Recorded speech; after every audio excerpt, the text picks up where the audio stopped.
우리가 흔히 방광에 뭐가 문제가 있는 것 아니야? 전립선에 문제가 있는 것 아니야? 이렇게 이야기를 하지만 사실은 가장 큰 이유가 문제인 경우가 좀 더 많다. 잠자리에 들기 전에 소파라든가 베개를 좀 높게 만들어서 고여놓고서 발목에 있는 부종의 상태가 아래로 내려가게 만들어주는 처치만 잘 해도 야간뇨의 상당 부분이 줄어드는 이것을 정말 드라마틱하게 경험하실 수가 있습니다. 오늘 여기서 굉장히 중요한 이야기를 저는 짚고 넘어가려고 합니다. 뭐냐면 수면제 없이 충분한 숙면을 방해하는 요인으로 야간뇨를 겪는 분들이 많은데 야간뇨는 주로 어떤 원인에서 발생하나요? 야간뇨 하면 이제 몇 가지 원인을 우선 우리가 구분지어서 생각해 볼 필요가 있는데요. 그 중에 이제 가장 첫 번째는 어쨌든 밤에 소변이 많이 만들어지는 상태, 이걸 우리가 이야기할 수 있습니다. 그러니까 우리 정상적인 사람들은요, 밤이 되면 항이뇨 호르몬, 그러니까 소변을 만들지 못하게 만드는 호르몬이 만들어지고, 그래서 신장에서 소변을 만들지 않아서 아침까지 그냥 방광에다가 소변을 이렇게 저장하는 저장 모드로 들어가는데, 만약에 이 리듬이 깨지게 되면 밤에도 나처럼 소변이 계속 만들어지는 거죠. 이제 결국은 이런 리듬을 깨지게 만들어 놓는 것들이 뭐냐면 노화로 인해 가지고 항이뇨 호르몬이라고 하는 것이 이제 감소가 되거나 또는 생활하면서 알게 모르게 겪고 있는 여러 가지 그 만성 스트레스가 우리 몸 각성 상태로 만들어서 코티졸 호르몬의 리듬을 붕괴시키는 이제 이런 결과로 오면서 깊은 잠을 자지 못하죠. 이래서 결국은 야간뇨는 우리가 흔히 방광에 뭐가 문제가 있는 것 아니야? 전립선에 문제가 있는 것 아니야? 이렇게 이야기를 하지만 사실은 가장 큰 이유가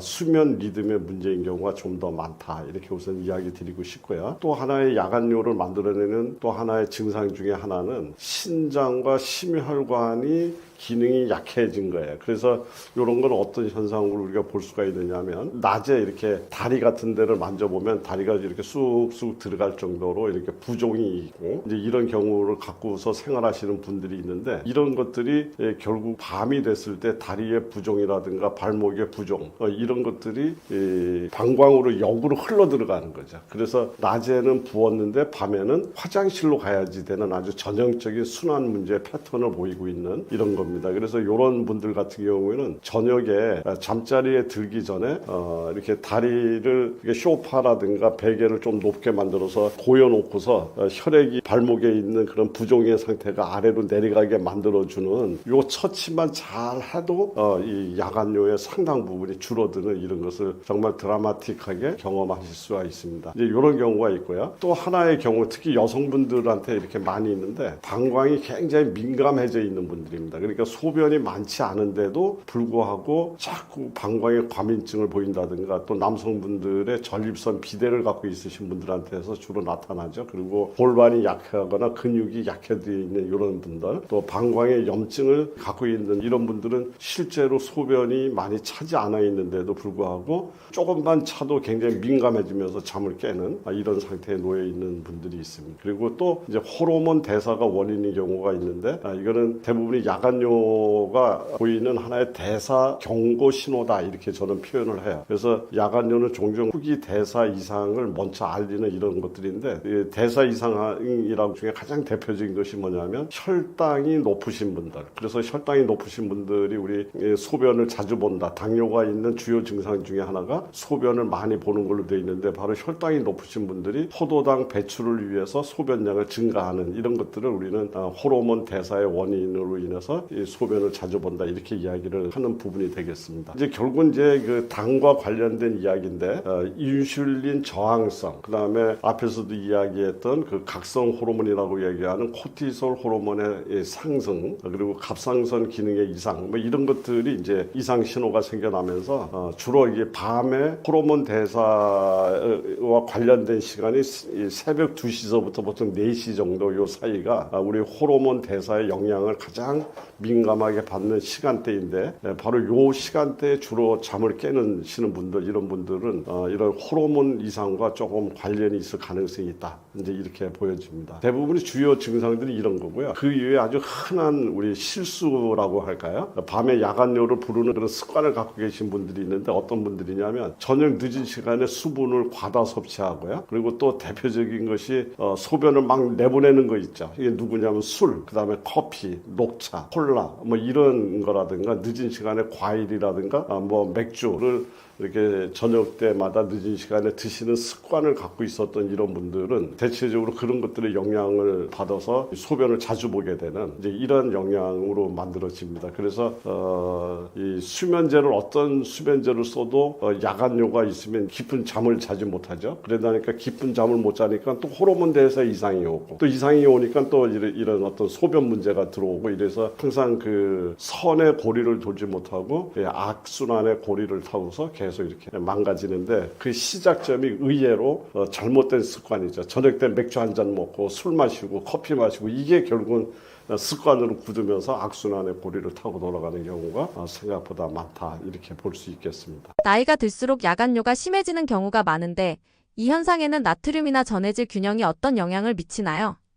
예, 우리가 이제 흔히 나트륨 하면은 소금을 얘기하는 소금의 NaCl의 아주 가장 대표적인 성분이 나트륨이라고 얘기를 하는데 우리가 소금을 먹으면 물이 먹고 싶어지듯이 나트륨이 이제 많아지게 되면 물의 저장 능력이 커지게 되고 커지게 되니까 혈액량이 늘어나고 혈액량이 늘어나면 혈압이 올라가고 뭐 이제 이런 상관관계를 갖고서 현대의학이 항상 주장하는 이야기가 많은 만성 질환 특히 혈액에 만들어내는 만성 질환의 원인을 소금이라고 보고 그 소금의 나트륨 때문에 이런 문제가 일어나기 때문에 저염식을 하는 것이 건강한 것이다. 뭐 이런 것들이 이제 우리 오랫동안 그냥 하나의 습관처럼 이제 이렇게 우리가 지금 기억하고 있는데 실제는 우리 오늘 여기서 굉장히 중요한 이야기를 저는 짚고 넘어가려고 합니다. 뭐냐면 나트륨은 우리 몸을 붓게 부종을 만들어내는 물질이 아니라 우리 몸속 안에 세포 안에 물을 머물게 만드는 앵커다. 그래서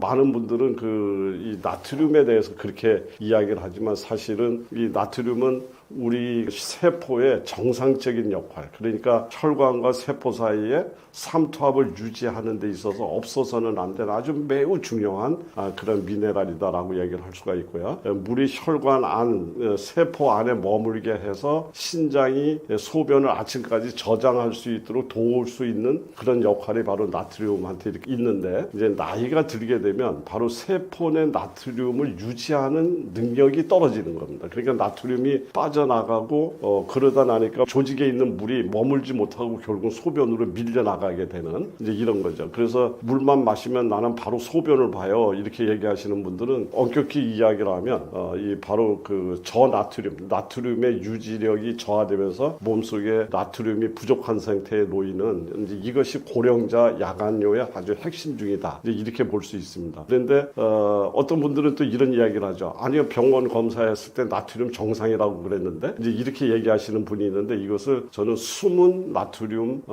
저나트륨 상태라고 이렇게 정의를 합니다. 뭐냐면 실제로는 조직 세포 수준에서는 나트륨은 갖고 있는데 이게 기능적 나트륨이 부족한 이런 상태에서 오게 되면 바로 이런 현상이 나타납니다. 그래서 낮에는 발이라든가 종아리 이런 데가 붓고 그것이 결국은 밤이면 소변으로 몰려가는, 그리고 입은 항상 마른다고 얘기하는데 물을 마셔도 개운하지 않은, 그래서 물을 저장할 수 있는 능력이 떨어져 있는 이런 분들, 이런 것을 저는 숨은 나트륨의 기능이 저하되어 있다. 그러니까 숨은 저나트륨 상태라고 이렇게 정의를 합니다. 이제 그리고 노인분들이 또 문제는 뭐냐면 우리 인체는 나트륨도 매우 중요하지만 나트륨 이상으로 중요한 여러 가지 미네랄들이 있습니다. 칼륨, 마그네슘, 염소 이런 것들은 하나의 한 팀이 돼서 우리 그 전해질을 정상적으로 만들어 놓는 하나의 팀 스포츠 멤버와 같습니다. 이런데 여기서 나트륨의 부족뿐만 아니라 칼륨이 부족하거나 또는 마그네슘이 부족하거나 염소가 부족하게 됐을 때는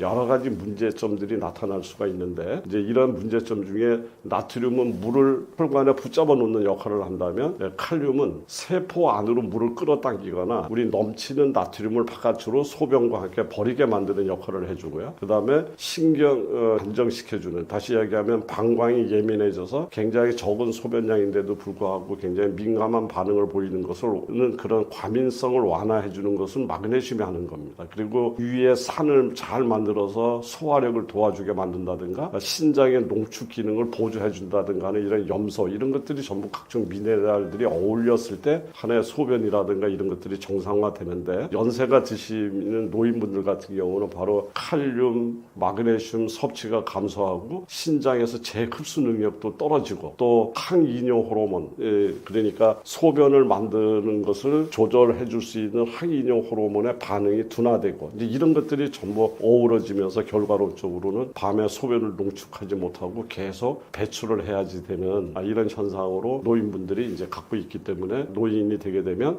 소변을 야간뇨를 많이 보게 된다 이렇게 이야기 드릴 수 있을 것 같습니다. 이제 이러한 측면에서 봤을 때 이 야간뇨는 신장의 노화라는 관점보다 전해질을 다루는 능력이 노화됐다 이렇게 이야기를 하시면 조금 더 선명하게 노인분들의 야간뇨의 원인을 이렇게 볼 수 있습니다. 다시 이야기를 하자면 몸이 물을 저장하지 못하고 밤마다 버리는 쪽을 선택하게 되면 계속 그런 야간뇨가 나오는 거죠. 그래서 야간뇨는 수분 과다의 문제가 아니라 전해질이 물을 붙잡지 못하는 상태다. 이렇게 정의를 드리고 싶습니다. 야간뇨의 원인 중 하나로 나트륨 부족이라고 하는데 일상에서 나트륨이 부족해지는 대표적인 생활 습관에는 어떤 것들이 있나요? 야간뇨를 부르는 그 나트륨 부족은 섭취 부족보다는 유지 실패에서 생기는 경우가 더 많은 것 같아요. 그렇게 된 이유 중에 하나는 특히 고령자분들이 갖고 있는 건강에 대한 신념 중에 저염식, 무염식에 굉장히 집착을 하는 거죠. 그래서 그 정도가 너무 과도해서 아주 과도한 저염식에 집착되어 있는 이런 분들이 특히 이제 고혈압이라든가 심혈관 예방을 이유로 해서 국물 음식까지도 완전히 배제를 하고 소금을 거의 사용하지 않는 그러면서 싱겁게 먹는 것이 무조건 좋다 이런 어떤 신념을 갖고 계신 분들이 의외로 많은 것 같아요. 그래서 이제 그렇게 됐을 경우에는 혈관 내 삼투압 유지가 이제 올바로 되지 않으면서 수분이 혈관에 머물지 못하죠. 그리고 그렇게 되면 밤에 신장에서는 저장이 불가하다고 판단을 하기 때문에 빨리 소변으로 바깥으로 내보내서 전해질의 균형을 맞춰야 되기 때문에 야간뇨가 이제 생기기 시작합니다. 특히 이러한 유형들은 어떤 분들한테서 많이 보느냐 하면 마른 체형이라든가 근육량이 아주 적은 외모상으로도 굉장히 마르고 경직돼 있고 이런 분들한테 흔히 보이게 되는 거죠. 이제 그래서 이런 분들은 이렇게 근육량까지 적기 때문에 수분을 저장할 수 있는 저장 창고마저도 없는 분들입니다. 근데 이런 분들이 주로 저염식이 건강한 생활이다라고 아주 굳게 믿고 갖고 있는 신념에 가까운 것을 보여주는 사람들이 많다. 이렇게 보고요. 또 이제 지금 겨울철보다 특히 그 여름철 같은 경우에 이렇게 보면 땀을 많이 흘리면서도 우리가 이 적절한 염분 보충을 하지 못해서 여러 가지 전해질 균형을 깨트리시는 분들을 볼 수가 있습니다. 물론 이제 지금 사우나나 이런 곳에서 땀을 지나치게 이렇게 흘리면서도 또 그냥 우리가 흔히 이야기하는 수분만 이렇게 보충을 하면 된다라고 생각하는데 저는 오늘 이런 이야기를 꼭 드리고 싶어요. 우리 인체는 수분이 70%로 이루어져 있습니다라는 말을 이제부터는 우리 몸의 70%는 소금물로 이루어져 있습니다. 이렇게 이야기하는 것이 조금 더 정확하게 우리 인체 상태를 설명하는 것이 아닌가 싶습니다. 그러니까 이거를 물 70%로 이루어져 있다고 얘기를 하니까 물만 자꾸 보충하면 우리 몸이 다 되는 것처럼 생각하지만 그것이 아니라 우리 몸에 어떠한 우리 몸에서 움직이고 있는 물은 눈물도 콧물도 하다못해 소변도 소금 없이 움직일 수 있는 물은 하나도 없습니다. 그러니까 우리 몸에 70%의 물이 존재할 수 있게끔 만들어주는 것은 수분의 역할일 뿐만 아니라 소금이 있음으로 인해서 완성이 된다. 다시 한번 강조를 드리면 우리 인체는 수분 70%가 아니라 소금물 70%라는 말을로 제가 이렇게 수정해서 이렇게 알려드리고 싶다는 얘기를 드리고 싶고요. 그리고 또 이 야간뇨를 많이 보시는 분들 중에서 의외로 이렇게 이 평상시에 야간뇨를 부채질하는 그런 식습관을 갖고 계신 분들이 많습니다. 그래서 뭐 우리나라 요즘 이렇게 보면은 카페 천국이다라고 얘기할 정도로 정말 카페가 많죠. 식사하고 나면 전부 의뢰껏 커피 마시고 전부 카페에 가서 이제 이런 단맛이 나는 음식들을 빵을 먹고 이런 것들을 보면서 커피, 녹차, 그다음에 단맛이 나는 빵 이런 것들이 결국은 우리 몸 안에 들어와서 전해질 균형을 뺄 뿐만 아니라 강력한 이뇨 작용으로 인해서 우리 나트륨 배출이 가속화되는 이제 이런 것들이 결국은 야간뇨 만들어내는 직격탄이 되지 않느냐. 아니냐 저는 생각을 합니다. 그래서 앞에서도 계속 강조를 합니다만은 이제 이러시면서도 많은 분들은 그냥 지나치게 맹물을 먹는 그냥 이런 순수 물을 먹는 것이 훨씬 더 좋은 수분 섭취의 습관이라고 믿고 있습니다. 그러다 나니까 이 몸속에 있는 여러 가지 나트륨 농도가 희석이 되고 희석이 되면 신장에서는 끊임없이 배출시켜서 여러 가지 몸의 균형을 맞춰야 되기 때문에 야간뇨로 연결되는 이런 부분이 있고요. 또 이제 다 어떤 경우가 있냐면 연세가 드시면서 정말 많은 약들을 드시죠. 혈압약, 당뇨약, 뭐 관절약, 위장약, 수도 없는 약들을 드시는데 이 약들이 정말 우리 인체에 들어갔을 경우에 참 많은 이뇨제 역할을 한다. 어떠한 약들이라도 다 이뇨제 역할을 하고 우리 몸에 수분을 잡아먹는 그런 아주 대단히 정말 물 잡아먹는 하마다라고 얘기할 정도로 많은 어떤 그 인체의 수분 대사 조절에 영향력을 끼치고 있는 것이 약물입니다. 그래서 어떤 경우에는 이제 이런 경우도 임상에서 있었습니다. 매일 야간뇨 때문에 불편해 하시던 노인분을 상담하는 과정에 이분은 혈압약을 매일같이 저녁 때 드시는 습관을 갖고 있다는 것을 알게 됐고요. 그래서 그분한테 혈압약을 아침에 드시고 저녁에는 약을 드시지 않게끔 만들어 드렸는데 그거 하나만 갖고도 야간뇨의 증상이 훨씬 더 줄어들었다고 이렇게 이야기하시는 분을 저 임상에서 경험을 합니다. 그러니까 이 약들을 잘못 드시게 되면 어떤 만성적인 나트륨 손실로 이어지고 그래서 결과론적으로 밤에 소변 조절에 실패를 하는 이런 거 연결될 수 있다. 그리고 고령자인 경우에 항상 우리가 강조합니다만은 이제 소식하고 소화력이 떨어지면서 영양이 특히 단백질이라든가 미네랄이 부족한 식사를 하게 되면서 근력이라든가 이런 것들을 이제 제대로 못 만들어내죠. 이제 그래서 단백질이 부족해지게 되면 여러 가지 혈관 건강뿐만 아니라 수분을 저장할 수 있는 소위 창고, 저장 창고가 없다는 것과 마찬가지입니다. 이제 이렇게 되기 때문에 연세 드신 분들이 야간뇨가 반복적으로 생길 수밖에 없다. 그래서 음식을 왕성하게 소화를 시키려면 반드시 소금, NaCl의 CL이 없이는 위, 산, 소화액을 만들 수가 없기 때문에 우리가 이 음식을 드실 때 이런 어떤 소금이 약간의 곁들여지는 이러한 것들이 결국은 음식의 소화력을 높여주고 소화력이 살아나게 되면 또 근력이 만들어지고 근력이 만들어지게 되면 수분 저장 능력이 높아지고 이런 선의 고리를 타야지 되는데 지금 항상 역의 고리를 타면서 노인분들이 야간뇨뿐만 아니라 몸의 여러 가지 전반적인 건강에 문제를 갖게 된다. 이렇게 설명을 드릴 수 있을 것 같습니다. 소금물을 마실 때 물의 양이나 소금의 종류, 섭취 시간대에서 특히 주의해야 할 점은 무엇인가요?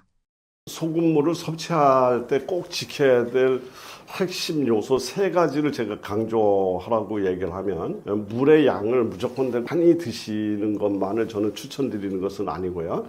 우리가 흔히 이야기하는 100에서 150ml 정도의 커피잔 수량 정도 되죠. 이제 이런 정도에다가 소금을 이렇게 희석을 해서 이렇게 정도 드시는 것을 권유합니다. 그러니까 그냥 큰 병에다가 소금을 섞어서 그냥 수시로 마시는 이것보다는 100ml에서 150ml 정도의 이렇게 해서 나트륨을 희석해서 드시는 것이 좋다 이렇게 얘기를 드리고요. 그 다음에 소금이라고 얘기를 하니까 모든 소금이 다 똑같으냐 그렇지 않습니다. 그래서 항상 그랬듯이 우리는 지금 소금으로 인해서 여러 가지 건강 문제 이상이 생겼다고 이야기하는 그 자체가 잘못된 소금, 정제염으로 인한 피해 때문에 지금 많은 정상적인 소금의 문제가 이제 왜곡돼 있었는데 그래서 마찬가지로 정제염은 피한다. 이것이 가장 중요한 것 같습니다. 그래서 정제소금, 맛소금 이런 것들은 피하고 미네랄이 살아있는 소금, 그러니까 천일염이라든가 죽염이라든가 미네랄 소금들을 이렇게 이제 추천을 드리고요. 그것은 나트륨뿐만 아니라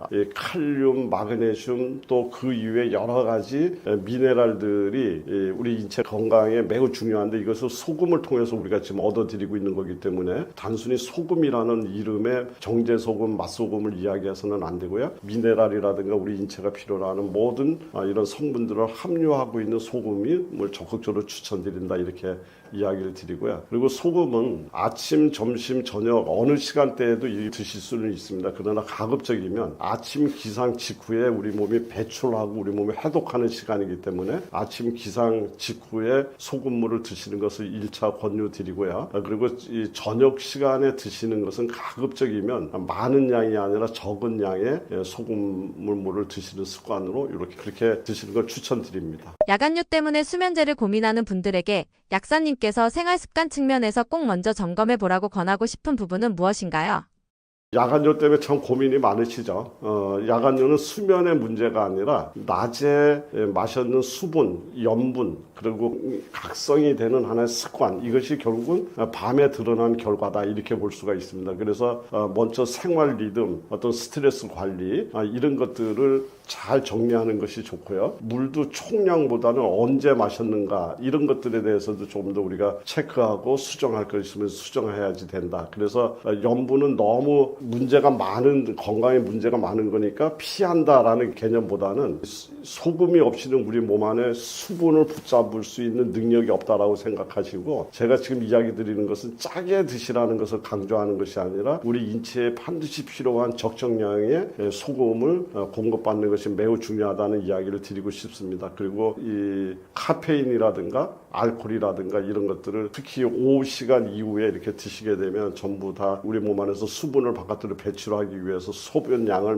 늘려내는 이러한 작용을 갖고 있는 거기 때문에 이렇게 야간요에 때문에 심히 드신 이런 연세 드신 분들께서는 이렇게 점심시간이 지나게 되면 카페인과 알코올은 가급적이면 삼가하는 걸로 이런 습관을 들이면 참 좋겠다, 이렇게 생각이 듭니다. 요즘 MZ세대 갓생살기라며 하루 4-5시간만 자는 걸 자랑스러워하는 풍토인데 이건 단순한 세대별 현상인가요? 아니면 뇌 건강을 망치는 자해 행위인가요?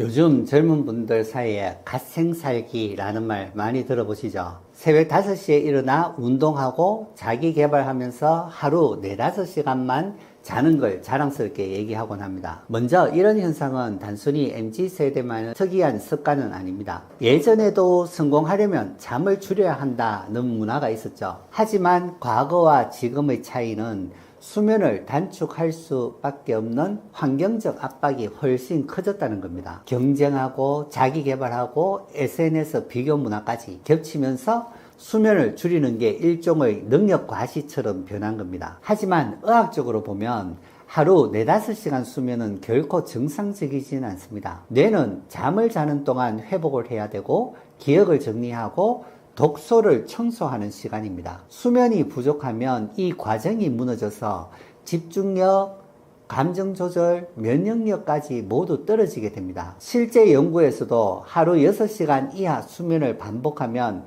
치매 위험이 30% 이상 올라간다는 보고도 있습니다. 그러니까 갓생이 아니라 사실상 뇌 자해에 가깝습니다. MZ세대 분들은 아직 젊으니까 나는 괜찮다고 생각하실 수 있어요. 하지만 문제는 누적입니다. 2030 때 쌓인 수면 빚은 4050 때가 되면 만성 피로, 불안, 우울, 기억력 저하로 돌아옵니다. 젊을 때는 티가 안 나지만 뇌는 이미 서서히 손상을 받고 있다는 거죠. 물론 열심히 사는 건 좋은 일입니다. 하지만 뇌 건강의 기본은 수면이에요. 운동, 공부, 자기개발 모두 결국은 뇌 기능이 뒷받침돼야 가능한 겁니다. 수면을 깎아서 얻은 성취는 결국 오래가지 못하고 오히려 삶의 질을 무너뜨릴 수 있다는 걸 꼭 말씀드리고 싶습니다. 잠에 문제가 생기면 심혈관관계 질환이 8배 증가하고 당뇨나 치매는 5배, 우울증은 3배, 암 2배 등 생명에 위협을 주는 원인이 됩니다. 이를 거꾸로 생각해보면 이런 여러 신체적 질환이 수면에 영향을 미친다는 거죠. 신체적 건강을 되찾는 것이 수면에 도움이 된다는 뜻이기도 합니다. 정리해보면 하루 4-5시간 수면을 자랑하는 건 세대별 트렌드라기보다 내 건강을 위협하는 위험한 습관이다. 뇌는 자는 동안 회복해야 된다. 잠을 줄여가며 쌓인 성취보다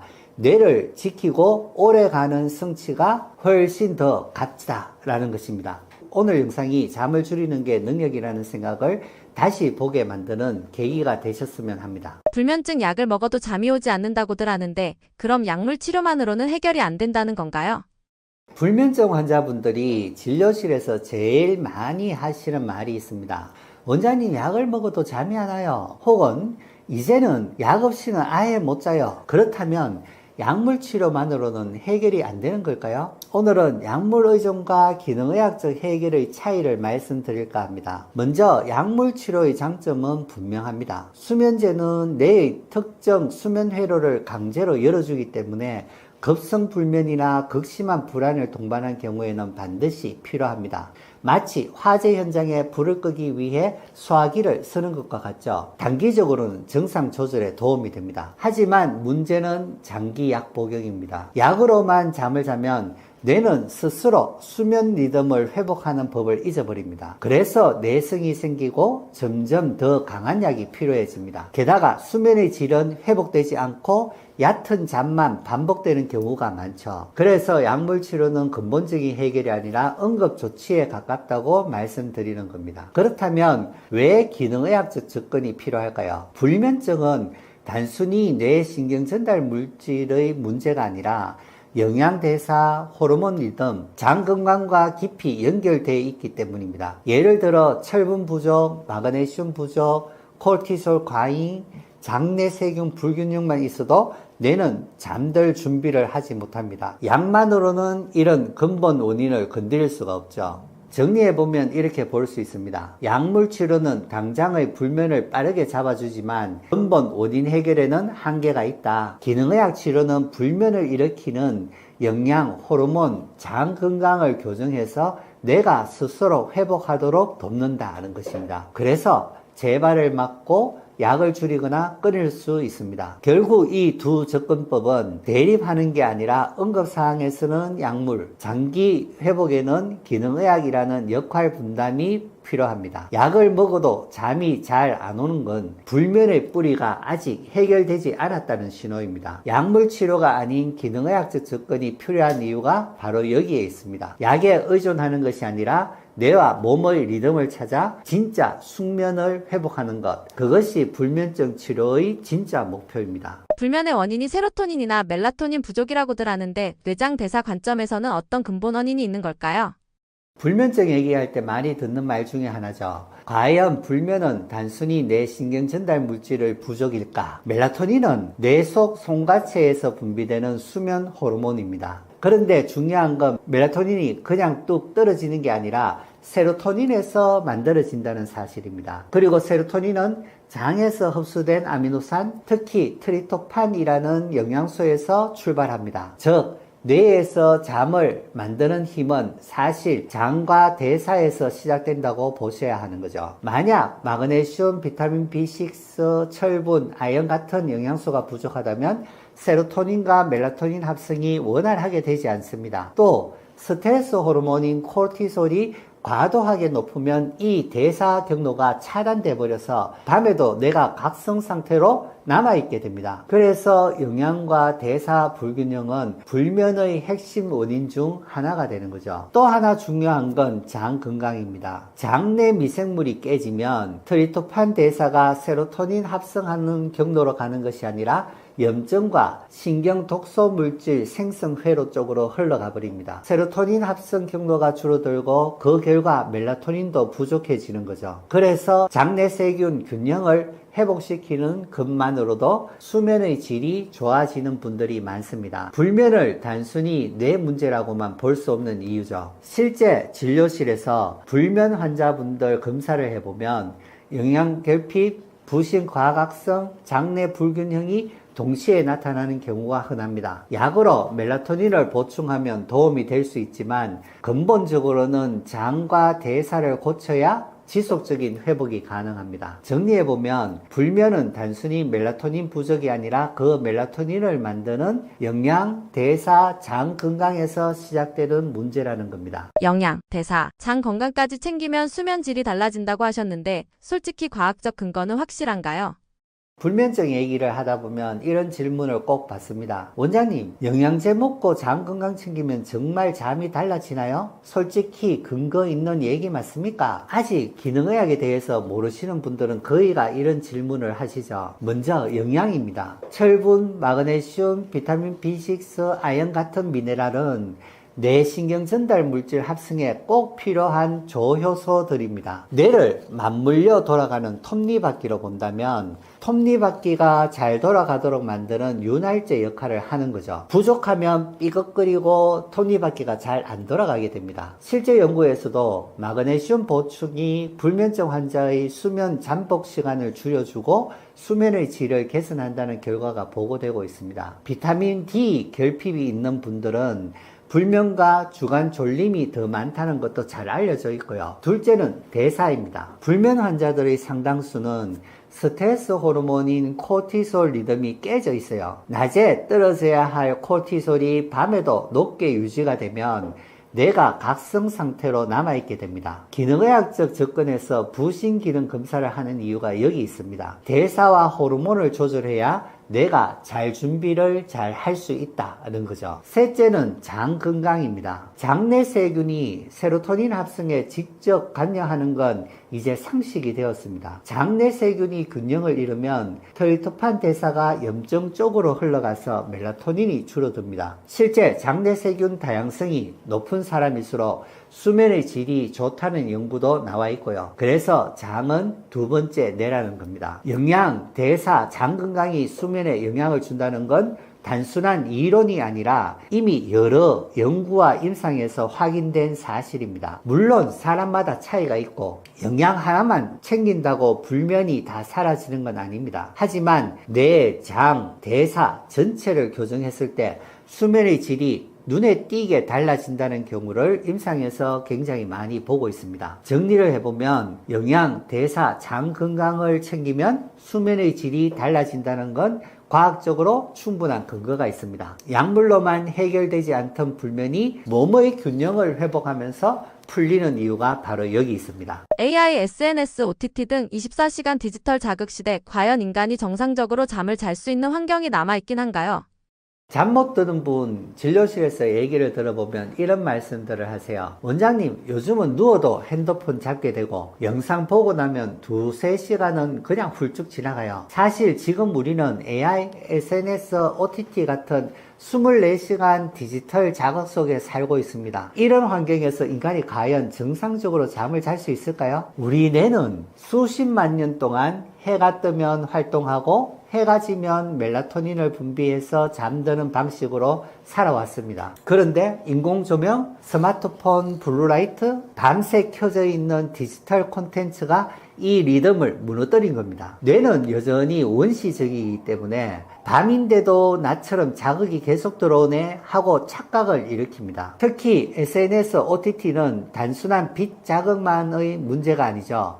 계속해서 새로운 정보와 영상이 들어오면서 뇌의 보상회로 도파민 시스템을 자극합니다. 그러면 뇌는 더 각성되고 멜라토닌 분비는 억제가 되죠. 결국 밤이 돼도 뇌가 아직 깨어 있어야 한다고 착각하는 겁니다. 실제 연구에서도 자기 전 1시간 동안 스마트폰을 사용한 그룹과 사용하지 않은 그룹을 비교했더니 스마트폰을 본 그룹은 수면 잠복 시간이 길어지고 깊은 수면인 non-REM 슬로우 웨이브 슬립 비율이 확 줄어듭니다. REM 수면의 질도 떨어지고 전반적으로 수면 회복력이 감소됩니다. 임상에서도 디지털 기기를 줄이기만 해도 수면의 질이 확연히 좋아지는 걸 자주 봅니다. 그럼 결론은 뭘까요? 현대사회에서는 정상적으로 잠을 잘 수 없다라고 단정할 필요는 없습니다. 다만 인위적으로 내가 잠잘 수 있는 환경을 만들어줘야 합니다. 자기 전 1시간은 디지털 디톡스, 침실은 어둡고 시원하게, 아침에는 햇볕을 쬐어 생체 리듬을 맞춰주면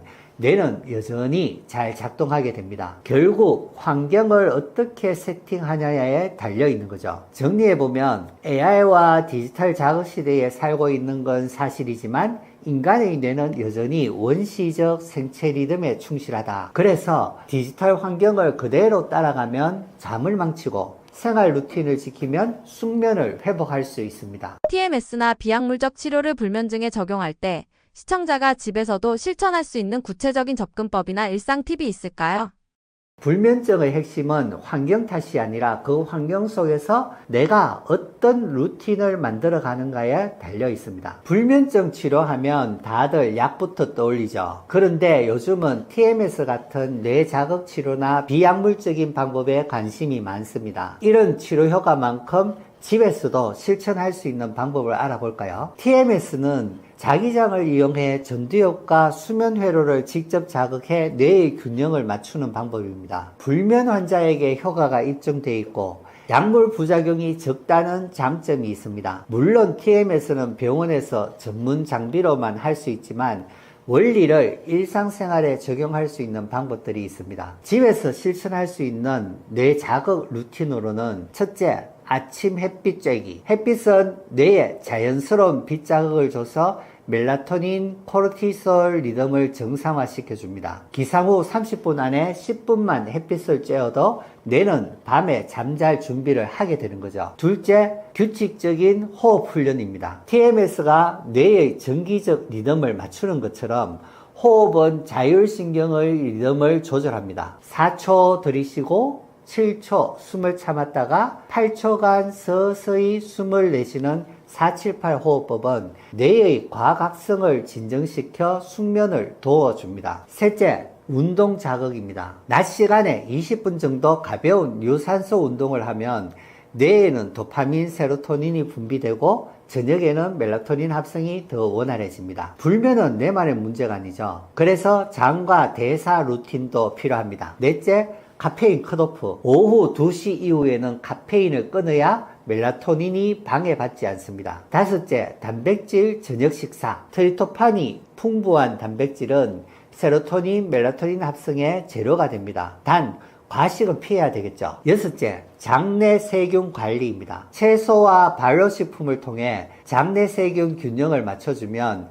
뇌의 신경 전달 물질 합성이 안정화되고 수면의 질이 올라갑니다. 마지막으로 가장 중요한 건 자기 전 디지털 디톡스입니다. 스마트폰, OTT, SNS는 뇌의 각성 회로를 과도하게 자극합니다. 적어도 자기 1시간 전에는 화면을 멀리하고 내가 이제 잘 준비를 해야겠다는 신호를 받을 수 있게 해주세요. 정리해보면 TMS 같은 전문 치료는 병원에서 가능하지만 그 원리를 집에서도 응용할 수 있습니다. 햇빛, 호흡, 운동, 식습관, 디지털 디톡스 이 5가지만 꾸준히 해도 뇌의 수면 리듬이 회복됩니다. 불면증은 약에만 의존하는 병이 아니라 뇌와 몸을 함께 조율하는 습관이 핵심이란 걸 꼭 기억해 주시길 바랍니다. 요즘 직장인들 사이에 집중이 안 된다, 머리가 안 돌아간다 하면 다들 스스로 브레인포그인가, ADHD인가 생각하는데 같은 증상 아닌가요?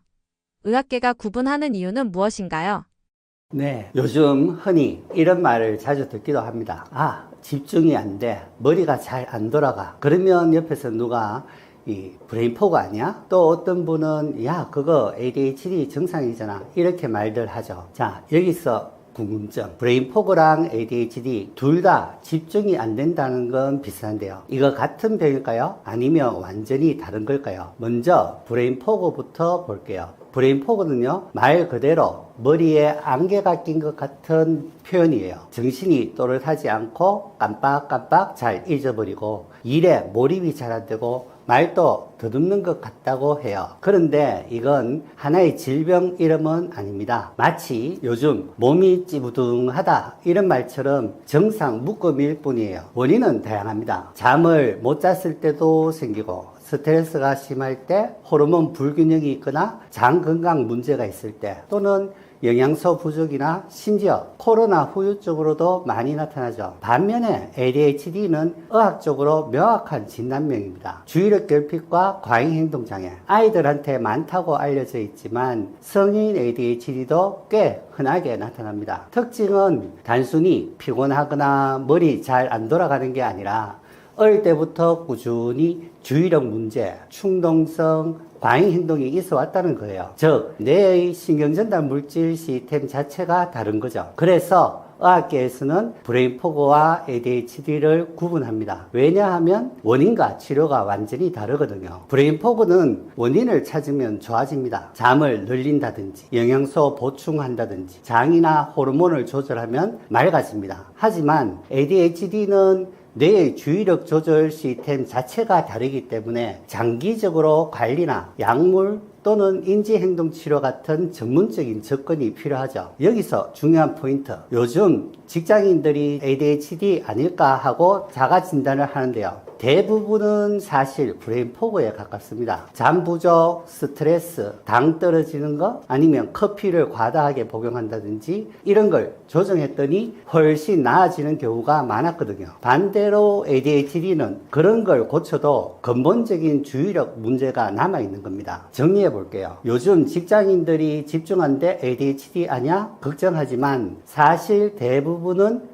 브레인 포그에 더 가깝습니다. 잠을 늘리고 영양소를 채우고 장을 회복하면 안개 낀 듯 흐렸던 머리가 다시 맑아지는 경우가 많거든요. 그래서 중요한 건 먼저 내 몸의 기능부터 살펴보는 겁니다. ADHD라 단정 짓기 전에 장이 어떤지, 영양은 충분한지, 뇌는 쉬고 있는지 점검해 보는 게 훨씬 더 빠른 길일 수 있습니다. 이런 경우 장 건강을 보는 장내 미생물 검사, 호르몬과 스트레스를 확인하는 타액 소변 검사, 그리고 뇌파와 자율신경 검사를 통해 정말 뇌의 기능 문제인지 생활 습관 문제인지 원인을 꼼꼼히 찾아봐야겠습니다. 요즘 TMS나 기능의학 같은 비약물 치료가 많이 이야기되는데 효과가 있나요? 아니면 그냥 약물 싫어하는 환자를 위한 마케팅인가요? 요즘 인터넷이나 기사를 보면 TMS 치료, 기능의학 치료 이런 단어 많이 보셨을 거예요. 그러다 보면 이런 생각이 들죠. 이거 진짜 효과 있는 거야? 아니면 약 먹기 싫어하는 환자들 잡으려고 하는 마케팅은 아닌가? 이런 질문을 하십니다. 먼저 TMS 치료부터 생각해 볼게요. 이런 치료 방법이 계속해서 개발되고 발전되는 이유는 약물인 경우 부작용도 있고 보다 더 안전하게 병 증상을 치료하기 위해서입니다. TMS는 경두계 자기 자극 치료라고 해서 약을 쓰지 않고 자기 잠으로 뇌를 자극해서 기능을 회복하는 치료예요. 특히 우울증, 불안, 불면, 집중력 저하 같은 증상에 많이 쓰이고 있고요. 미국 FDA에서도 이미 허가받은 치료법입니다. 쉽게 말해 운동 못한 근육을 전기 자극으로 깨우는 것처럼 TMS는 제 역할을 잘 못하는 뇌 영역을 깨워주는 장치예요. 실제로 약을 줄여야 하는 분들, 부작용 때문에 힘든 분들에게 큰 도움이 됩니다. 그리고 기능의학 치료가 있어요. 이건 약을 대신한다기보다는 약만으로 해결 안 되는 부분을 보완하는 거예요. 예를 들어 우울증 환자분 경우에 저는 약을 먹어도 머리가 맑아지지 않아요. 늘 피곤하고 집중이 안 됩니다 하는 분들이 계세요. 이럴 때 보면 철분이나 비타민 B군, 호르몬, 장 건강, 미네랄 불균형 같은 게 숨어 있는 경우가 많거든요. 이런 걸 교정하지 않고는 뇌가 다시 힘을 낼 수가 없습니다. TMS나 기능의학은 단순히 약 싫어하는 분들을 위한 대안이 아니고 약물 치료의 빈틈을 메워주고 때로는 약을 줄여주는 보완적 치료예요. 실제로 많은 환자분들이 TMS와 기능의학 치료 병행하면서 약을 반으로 줄였다, 부작용 없이 머리가 훨씬 맑아졌다, 이런 경험을 말씀해 주십니다. 자율신경검사, 정약뇌파, 장과 호르몬 영양 검사를 통해 이분은 뇌 기능이 문제인지 장이 문제인지 영양이 부족한 건지 원인을 정확히 찾아야 하고, 그리고 그 결과에 맞춰 TMS, 영양 보충, 해독, 생활습관 교정까지 일관되게 이어가야 합니다. 정리하면 TMS는 뇌 기능을 직접 회복시키는 안전한 방법이다. 기능의학은 내가 제 힘을 낼 수 있도록 몸의 기반을 다지는 방법이다. 약물 치료를 대신하는 것이 아니라 더 안전하고 근본적으로 회복하도록 도와주는 치료입니다. 그러니까 이건 효과 있다 마케팅 아닌가 고민되신다면 한번 직접 검사를 통해 내 몸과 내가 왜 힘든지 확인해 보는 게 첫 번째 답이 될 거예요. 성인 ADHD를 두고 어떤 사람들은 그냥 게으른 사람들의 변명이라고도 합니다. 성인 ADHD는 진짜 병인가요? 정말 많이 듣는 질문이에요. 사실 우리가 피곤하면 멍하고 집중이 안 되고 할 일 미루고 싶을 때가 있죠.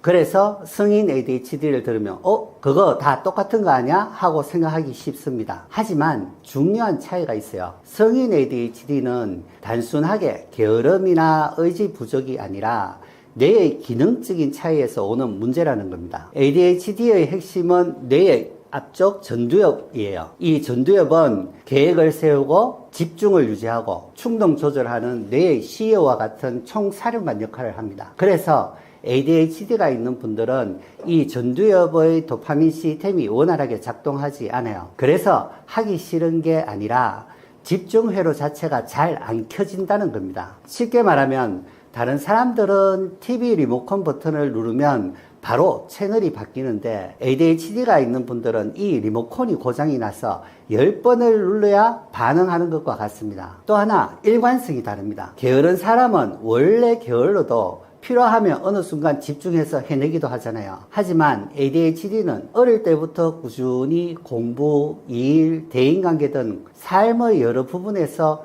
집중과 충동 조절 문제가 계속 반복됩니다. 그래서 나는 의지가 부족해서 그렇다라고 자책하지만 사실은 뇌 회로가 달라서 그런 거예요. 그럼 중요한 질문, 이거 치료가 가능한가요? 네, 가능합니다. ADHD는 뇌의 기능적 차이이기 때문에 약물 치료나 인지행동 치료가 도움이 되고요. 요즘은 TMS나 기능의학적 접근도 많이 활용됩니다. 영양결핍, 장건강, 수면 문제 등을 같이 다루면 뇌의 집중력이 훨씬 더 좋아집니다. 성인 ADHD 의심 환자분들에게 정량뇌파와 자율신경 검사, 장건강, 영양, 호르몬 검사를 통해서 단순한 생활습관 문제인지 진짜 뇌 기능 차이인지 정확히 구분해야 합니다. 그리고 그에 맞춰 TMS, 영양 해독 치료, 생활습관 교정까지 연결해 단순히 약만 처방이 아니라 근본적으로 집중할 수 있는 뇌의 환경을 만들어줘야 합니다. 정리하면 성인 ADHD는 게으름의 변명이 아니라 실제로 뇌 기능 차이에서 오는 의학적 진단입니다. 내가 의지가 부족해서 그렇다는 자책보다 뇌가 다른 방식으로 작동하는구나 하고 이해하는 게 첫걸음이에요. ADHD 환자가 나중에 치매 위험이 높다는 말이 사실 너무 공포 마케팅 같은데요. 확실한 근거는 무엇인가요? 그럼 먼저 논문 3개를 한번 보겠습니다. 2021년 스웨덴에서 전국 가족 등록 정보를 활용한 다세대 코호트 연구예요. ADHD 환자의 부모 세대에서 치매 위험이 34% 더 높고 알츠하이머 위험은 55% 더 높았다는 결과를 보고했습니다. 두 번째 논문은 2023년 이스라엘에서 성인 ADHD 환자 약 10만 9천 명을 17년간 추적한 대규모 코호트 연구입니다. 성인 ADHD 진단자는 치매 위험이 약 7.77배가 높았다는 겁니다. 특히 정신자극제인 각성제 치료를 받은 환자분에서는 위험 증가가 뚜렷하지 않았다는 점도 관찰됐습니다. 세 번째 논문인 2023년 ADHD와 치매 간 연관을 조사한 기존 논문들을 종합한 체계적 문헌 리뷰입니다. 몇몇 연구들이 ADHD가 치매 또는 경도 인지장애와 연관이 있음을 시사하지만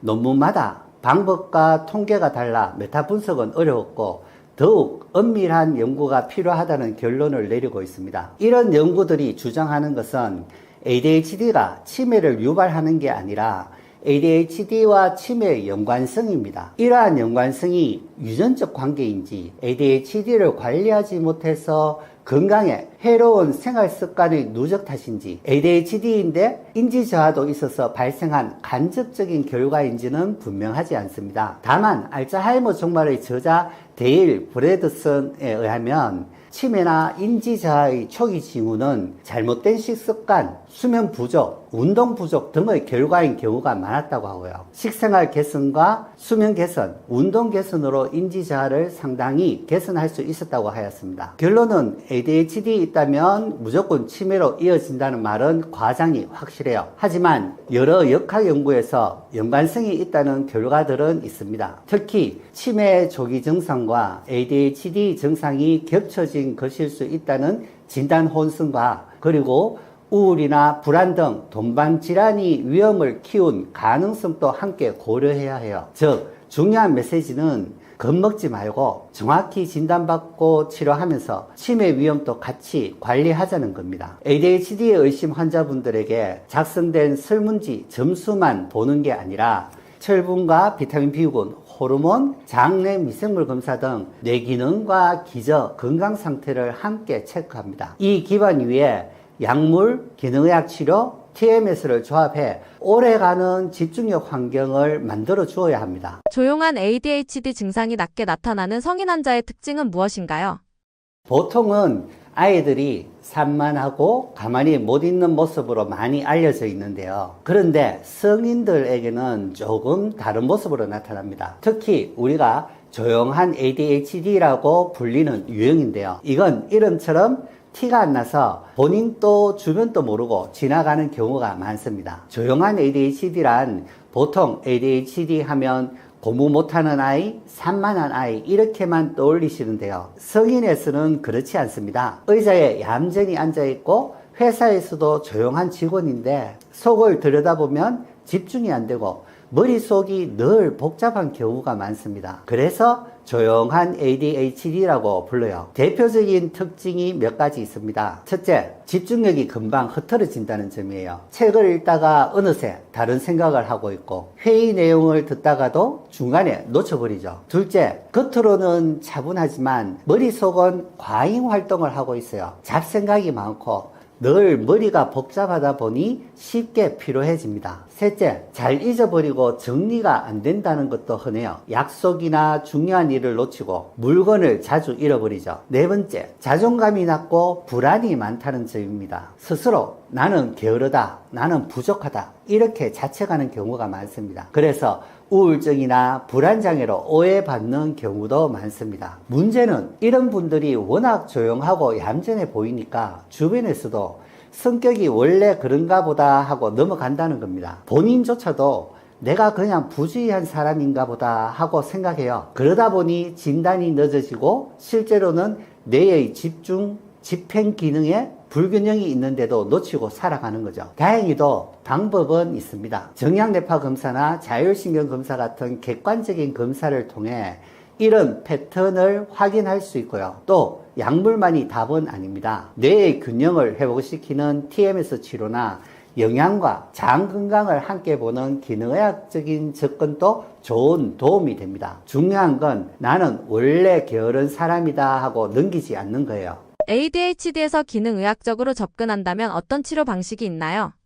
ADHD 하면 흔히 산만한 아이들만 떠올리시죠. 그런데 성인에서도 꽤 많습니다. 그리고 꼭 약만이 답은 아니다. 약은 각성제라서 오랜 기간 복용하는 것은 절대 아니란 사실입니다. 그래서 오늘은 제가 진료실에서 실제로 쓰는 기능의학적 관점에서 ADHD를 어떻게 치료하는지 말씀드릴게요. 첫째, ADHD의 핵심은 뇌가 불균형하다는 겁니다. 집중을 담당하는 뇌 부위는 저활성화되어 있고 반대로 불안이나 긴장을 만드는 뇌는 과활성화되어 있죠. 그래서 정량뇌파 같은 검사를 해보면 금방 알 수 있습니다. 여기서 저희는 TMS라는 뇌 자극 치료를 주로 이용합니다. 약을 먹는 게 아니라 전두엽을 직접 자극해서 균형을 맞춰주는 방법이죠. 부작용이 적고 뇌 본래의 리듬을 회복시키는 데 도움을 드립니다. ADHD 환자분들을 검사해보면 꼭 부족한 영양소들이 있어요. 철분, 아연, 마그네슘, 비타민 D, 그리고 오메가3 같은 것들이죠. 이게 왜 중요하냐? 바로 뇌의 신경 전달 물질을 만드는 재료거든요.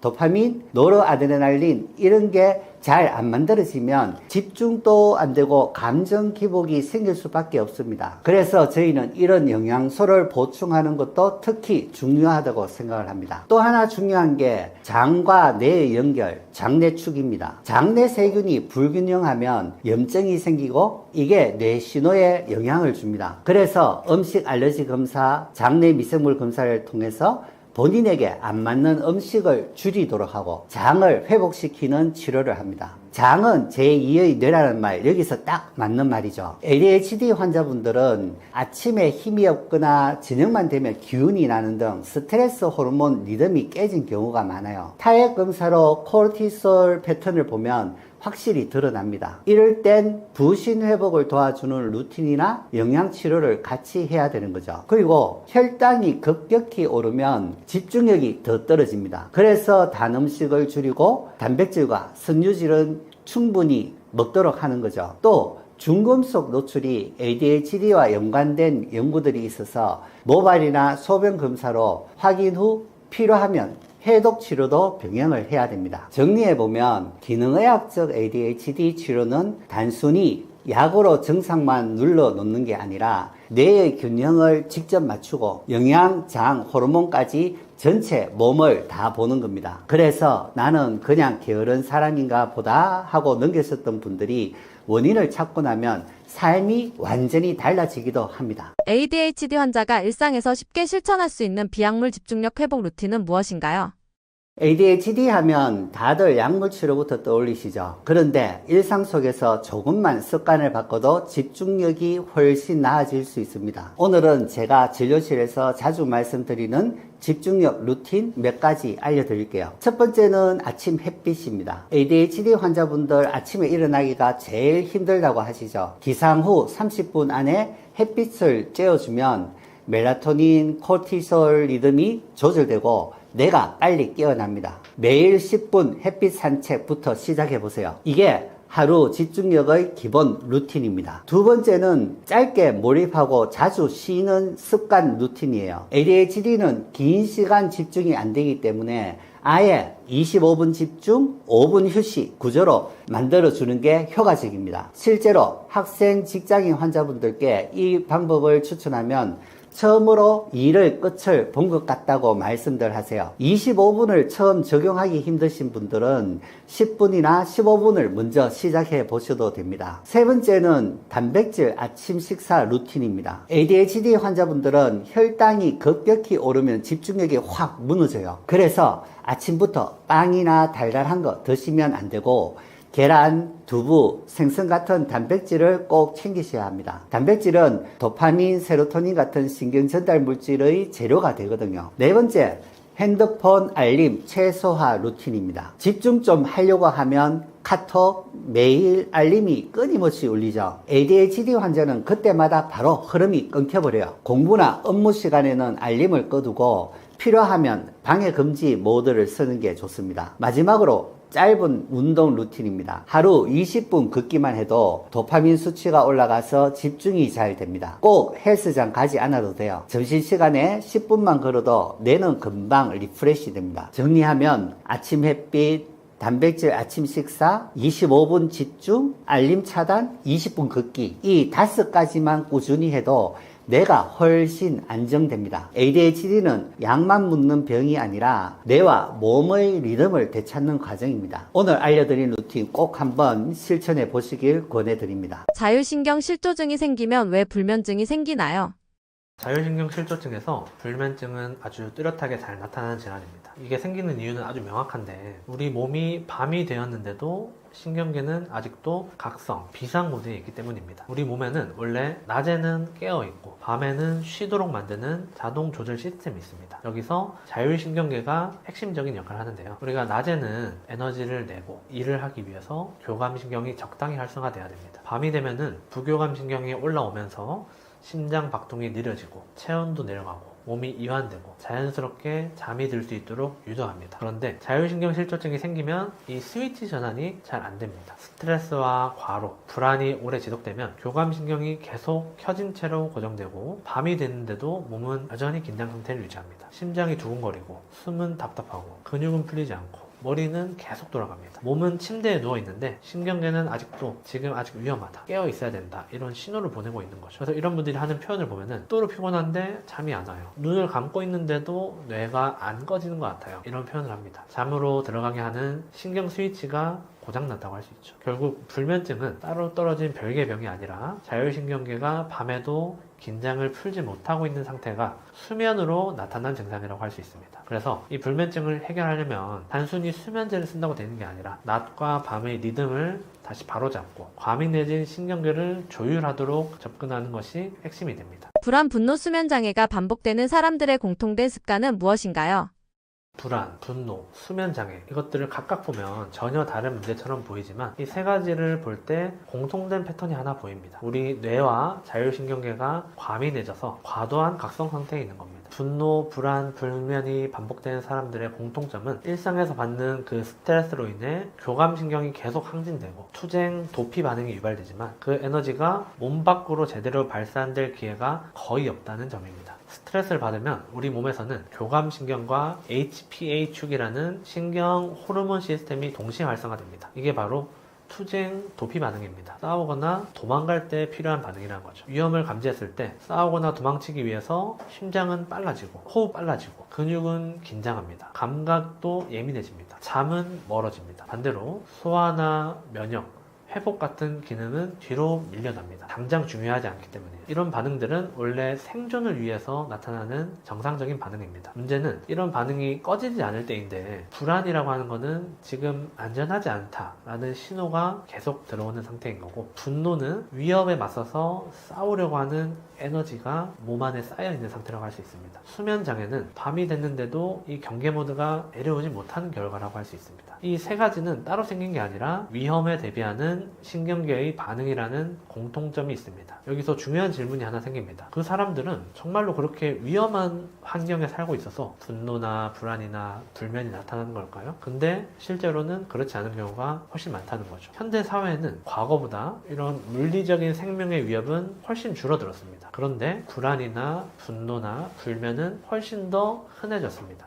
스트레스 자극이 많아서 그런 것도 있겠고, 현대인의 생활 양식에서 이런 스트레스가 제대로 처리되지 않은 채 몸에 남기가 쉽기 때문입니다. 업무에 대한 압박, 인간관계, 성과에 대한 경쟁, 남들과의 비교, 미래에 대한 불안 같은 자극이 하루에도 수십 번씩 우리 신경계를 자극합니다. 우리 몸은 그럴 때마다 투쟁 도피 반응을 일으켜서 근육에 힘을 주고 심장을 두근거리게 하고 호흡을 가쁘게 만듭니다. 싸우거나 도망칠 준비를 하는 거죠. 이런 반응이 지금이 원시 시대라면은 생존에 도움이 되었겠지만 현대에는 별로 도움이 되지 않습니다. 예를 들어 상사에게 막 혼나고 있어서 심장이 두근거리고 근육이 긴장되고 우리 몸이 당장 싸우거나 도망쳐라 라는 신호를 보내는 거예요. 근데 우리가 실제로 상사를 때려 눕힐 수도 없고 회사에서 뛰쳐나가서 도망을 갈 수도 없습니다. 결국 몸은 계속 긴장 상태로 남게 되고 그 에너지는 쌓이기만 합니다. 그래서 이분들의 공통된 습관을 보면은 아주 비슷합니다. 스트레스를 받으면서도 그 긴장을 풀어줄 출구가 없습니다. 몸은 긴장한 채 가만히 앉아있고 감정은 눌러두고 머리로만 버팁니다. 여기에 스마트폰, 카페인, 야근, 야식 같은 각성 자극을 더 얹으면서 신경계를 더 깨운 채로 하루를 끝냅니다. 이렇게 살면은 우리 뇌와 자율신경계는 아직도 위험하다 라는 판단을 멈출 수가 없습니다. 자, 이를 개선하려면 어디서부터 출발해야 될까요? 크게 두 가지가 중요합니다. 첫 번째는 이런 과도한 자극들을 줄이고 내 몸에 나타나는 스트레스 반응들을 안정시키기 위해서 현재 내가 위험하지 않다는 신호를 스스로에게 지속적으로 주는 겁니다. 명상이나 호흡 훈련을 통한 이완 방법이 여기에 해당합니다. 스트레스 사건이 자꾸 생각이 나고 화가 나고 막 불안하고 내 몸이 마치 생존의 위협을 받는 것처럼 예민해지는 반응을 보일 때 지금 그렇게 위험한 상황 아니야, 괜찮아, 그냥 편하게 있으면 돼 하는 신호를 주는 거죠. 이런 신호를 주는데 가장 좋은 방법이 명상과 호흡 훈련입니다. 두 번째는 아까 이런 스트레스 반응들은 우리 몸이 싸우거나 도망가는 등의 활동을 하는데 적합하도록 변화를 주는 거라 했죠. 즉 뇌와 자율신경계에서는 몸을 쓰라고 계속해서 신호를 보내는 건데 현대인들의 신체 활동량은 너무너무 부족합니다. 그래서 운동이 필요한 거예요. 운동은 스트레스를 받아 투쟁 도피 반응을 유발해서 긴장된 몸과 마음의 에너지를 발산시키는 가장 중요한 활동입니다. 운동 중에서도 유산소 운동 중에서도 중저강도의 유산소 운동이 가장 좋습니다. 숨이 약간 차지만 운동을 지속하는데 무리가 없는 정도 강도로 주 3회 정도 운동하는 것이 가장 효율적입니다. 불면증 없이 좋은 숙면을 취할 수 있는 방법에는 무엇이 있나요? 불면증을 겪는 현대인들이 정말 많죠. 불면증은 자율신경계와 우리 몸의 생체 시계인 일주기 리듬이라고 하는 게 동시에 흔들린 결과라고 할 수 있습니다. 낮에는 교감신경이 적절히 활성화돼서 적당한 텐션을 올리고 활동을 돕습니다. 밤이 되면 부교감신경이 우세해지면서 몸과 뇌를 이완시키고 자연스럽게 잠으로 이끌어야 됩니다. 그런데 스트레스와 긴장이 만성화되면 밤이 되어도 교감신경의 각성이 잘 꺼지지 않습니다. 몸은 침대에 누워있는데 신경계는 여전히 경계 모드에 머물러 있는 상태가 되는 거죠. 여기서 중요한 또 하나의 축이 바로 1주기 리듬입니다. 우리 몸에는 24시간의 주기로 작동하는 생체 시계가 있고 그 중심에 뇌에서 시교차 상액이라는 구조가 있습니다. 시교차 상액은 우리 몸의 시계 역할을 하면서 수면과 각성, 체온 변화, 호르몬 분비, 자율신경계의 하루 리듬을 총괄 지휘합니다. 이 24시간 주기로 반복되는 생체 리듬을 1주기 리듬이라고 합니다. 우리 내부에 있는 시계인 시교차 상액이 외부의 시간과 동기화하기 위해서 가장 중요하게 받아들이는 신호가 바로 빛입니다. 아침에 햇볕을 받으면 망막을 통해 들어온 빛은 이제 낮이 시작됐다라는 신호를 전달하고, 반대로 저녁에 빛 자극이 줄어들면 멜라토닌 분비가 증가하면서 몸은 밤이라는 것을 인지합니다. 문제는 현대인의 생활 방식이 이런 신호를 지속적으로 교란시킨다는 점입니다. 늦은 밤까지 스마트폰, 태블릿, TV 같은 강한 인공 조명에 노출됩니다. 잠드는 시간과 일어나는 시간이 매일 달라지고 불규칙하면서 주중과 주말의 수면 패턴이 크게 어긋나는 분들도 많습니다. 이런 것들이 반복되면 우리 식욕차 상액은 지금이 낮인지 밤인지 제대로 판단하지 못하게 됩니다. 그 결과 밤이 되어도 교감신경이 꺼지지 않고 코티솔 같은 스트레스 호르몬 분비가 지속되며 부교감신경이 우세해져야 할 시간에 몸은 여전히 각성 상태에 머물게 됩니다. 중요한 점은 이 관계가 일방향이 아니라는 것입니다. 자율신경계 이상이 불면증을 만들기도 하지만 불규칙한 수면 자체가 다시 자율신경계를 더 망가뜨립니다. 잠을 제대로 못 자면 다음날 피로와 예민함이 커지고 스트레스에 더 취약해지면서 그날 밤은 다시 잠들기 어려워집니다. 이렇게 악순환이 반복되면서 불면증은 점점 고착화됩니다. 결국 불면증 회복의 핵심은 자율신경계와 일주기 리듬을 다시 조절하여 정상 작동하도록 만드는 데 있습니다. 이를 바로잡기 위한 생활 수칙들을 수면 위생이라고 합니다. 우리가 감기에 안 걸리려면 손을 잘 씻고 위생을 지켜야 하듯이 수면도 마찬가지입니다. 잠을 잘 잘 수 있도록 환경을 조성해주고 우리 몸이 언제 깨어있고 언제 쉬어야 하는지를 다시 학습시키는 과정입니다. 첫 번째, 수면에 대한 강박 내려놓기. 불면증이 심한 분들은 잠을 못 자는 것에 대한 걱정이나 불안이 큰 경우가 많습니다. 그래서 잠들기 전부터 오늘은 꼭 일찍 잠이 자야 돼 하는 강박이 생기기가 쉽습니다. 문제는 이런 강박은 우리 몸을 더 긴장시키고 각성시킨다는 점입니다. 자려고 잠자리에 가기 전부터 오늘은 꼭 자야 돼 라는 전투적인 마인드를 가지고 가면은 벌써 긴장이 돼서 잠을 깨운다는 거예요. 그래서 역설적이게도 잠을 잘 자려면 꼭 잠에 들어야 한다는 강박을 내려놓는 게 중요합니다. 잠을 좀 못 자도 피로감을 느끼겠지만 우리 몸에 당장 치명적인 해가 생기거나 영구적인 손상이 생긴 건 아니거든요. 편안하게 눈만 감고 있어도 우리 몸이 충분히 수면과 같은 효과를 가지고 회복됩니다. 이거를 기억하고 편안한 마음을 먹는 게 중요합니다. 그래서 제가 환자분들한테 말씀드리는 게 이렇게 마인드셋을 하셔라. 나는 오늘 꼭 잠이 들어야 돼가 아니라 나는 꼭 잠을 자러 가는 게 아니고 그냥 침대에 누워서 쉬러 가는 거야. 잠에 빨리 들면은 물론 좋겠지만 잠에 못 들더라도 눈 감고 편안하게 몸을 이완하고만 있어도 충분한 휴식이 될 거야. 이렇게 생각하시라고 말씀드려요. 그 다음 두 번째로 규칙적인 수면 시간을 유지하는 겁니다.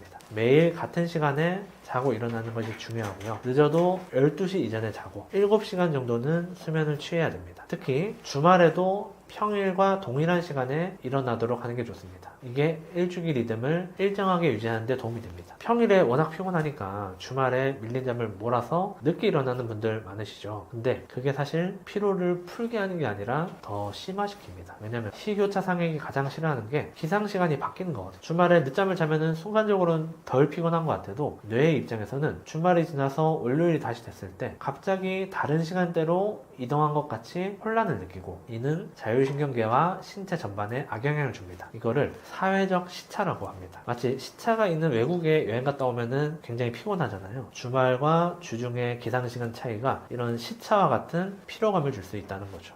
세 번째로 낮 시간에 충분한 활동을 하고 규칙적인 운동을 하고 충분한 햇볕을 쬐는 겁니다. 해가 떠 있는 시간에는 햇볕을 충분히 보고 산책을 하는 등 신체 활동을 충분하게 할수록 좋습니다. 특히 야외 운동을 하는 게 햇볕을 충분히 받기에 좋겠죠. 이런 활동과 햇볕은 일주기 리듬을 조절하고 수면의 질을 높이는 데 중요합니다. 이것이 낮에 교감신경을 건강하게 쓰고 밤에 부교감신경으로 자연스럽게 넘어가도록 만드는 설계라고 할 수 있습니다. 아침부터 낮까지 충분히 햇볕을 쬐면은 우리 생체 시계가 지금 낮이구나 라는 신호를 명확하게 받게 되고 그날 저녁부터는 멜라토닌 분비가 더 자연스럽게 시작됩니다. 반대로 낮에 실내만 있고 빛 노출이 너무 적으면은 생체 시계가 낮과 밤을 구분하기가 더 어려워집니다. 그래서 밤이 돼도 졸리지가 않은 거죠. 운동도 마찬가지입니다. 낮에 적절한 활동이 있어야지 그게 밤의 수면 추진력으로 바뀝니다. 불면증이 심한 분일수록 밤에 잠을 너무 못 자서 낮에 피곤해서 그냥 누워만 있었어요 없어요 라고 하시는 분들이 있는데, 이거는 밤을 더 망치는 선택이 됩니다. 낮에 활동을 늘리고 낮에 리듬을 먼저 세워야지 밤이 따라옵니다. 네 번째는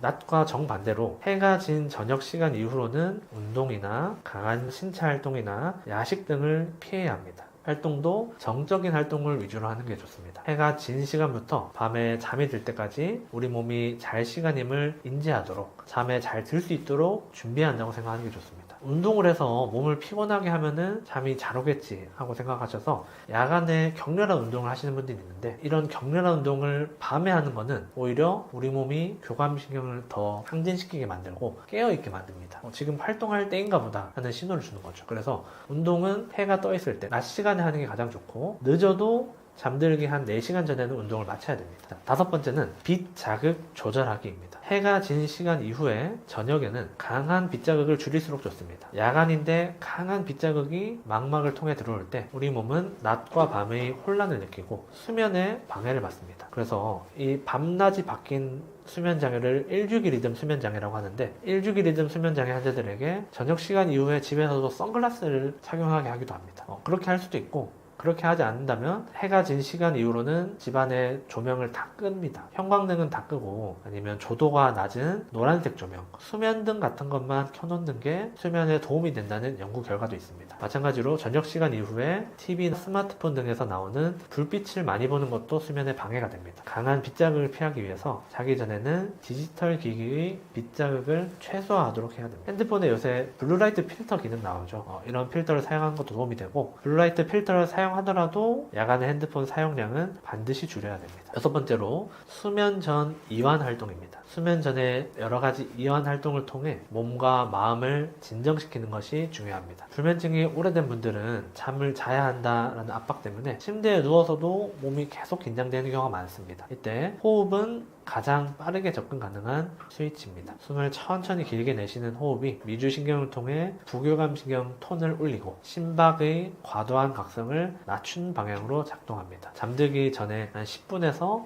15분 정도 이런 심호흡을 통해서 부교감 신경을 활성화시키는 게 좋습니다. 잠들기 전에 따뜻한 물로 목욕을 하거나 카페인이 들어있지 않은 따뜻한 차를 마시는 것도 도움이 됩니다. 일곱 번째는 식사와 음료 조절입니다.